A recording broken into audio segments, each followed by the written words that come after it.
ఇక్కడే షాపూర్ కళావతి నగర్ లో బట్టి 15 సంవత్సరాలు. అది ఇక్కడ అందరు లీడర్లతోని అందరితో మంచిగానే ఉంటది. దాని బిడ్డకు ఇన్స్టాగ్రామ్ లో శివ అనేటోడు పరిచయం అయిందంట. అది ఒక 5 డేస్ కింద లేచిపోయింది. 5 డేస్ కింద లేచిపోతే పోలీస్ స్టేషన్ లో కంప్లైంట్ ఇచ్చిందంట. పోలీస్ స్టేషన్ లో కంప్లైంట్ ఇస్తే సార్ వాళ్ళు వెళ్లి అబ్బాయిని తీసుకొచ్చి అమ్మాయిని తీసుకొచ్చిల్లంట. నా బిడ్డ 3 రోజుల నుంచి వాడింట్లో ఉంది. నా బిడ్డకి ఏమన్నా అయింది ఒకసారి టెస్ట్ చేయండి సార్ అంటే కోర్టు తీర్పు వస్తుంది, ఇవాళ చెక్ చేపిద్దామని చెప్పి సార్ మంగళవారం పెడతామని సీఏ గారు అన్నారంట. అక్కడ నుంచి దాన్ని ఇంటికి తీసుకొని వచ్చింది. మరి వాళ్ళని ఎట్లా ఇచ్చిపెట్టిలో నాకు తెలియదు సార్. వాళ్ళ లోపలనే ఉండే, వాడు ఎట్లా బయటకు వచ్చిందో తెలియదు. మా అమ్మ ఇంట్లో పూజ చేస్తాను రమ్మని బిడ్డ పిలిచిందంట.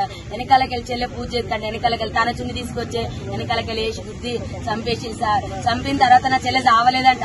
కొనుక్కుతో కొట్టుకుంటా అంటే మళ్లీ పిలిచిందట. వాడు పోయిన తర్వాత రా మా అమ్మ చచ్చిపోలేదు, చంపేసినాక మనం ఇద్దరు వెళ్ళిపోదాం రమ్మంటే వాడు మళ్ళీ వచ్చి సుత్తే కొట్టే సుత్తతోని కంతలు ముక్కులు కొట్టి ఇవన్నీ గట్టిగా బిసికేసి ఇట్లా ఊరేసి కడుపులంతా గుద్ది చంపేసి సార్. నా చెల్లె ముక్కు నుంచి బ్లడ్, నోటి నుంచి బ్లడ్, ఇల్లంతా పెరుగులాట చేసింది. వాళ్ళిద్దరితో మస్తు కొట్లాడింది నా చెల్లె బ్రతకడానికి, కానీ అవ్వలేదు. నా చెల్లె పెద్ద బిడ్డ చేసింది సార్. దాని వల్ల లవర్ చేసింది సార్ శివానటోడు. అమ్మా నా చిన్న బిడ్డను బయటికి పంపించిల్లు.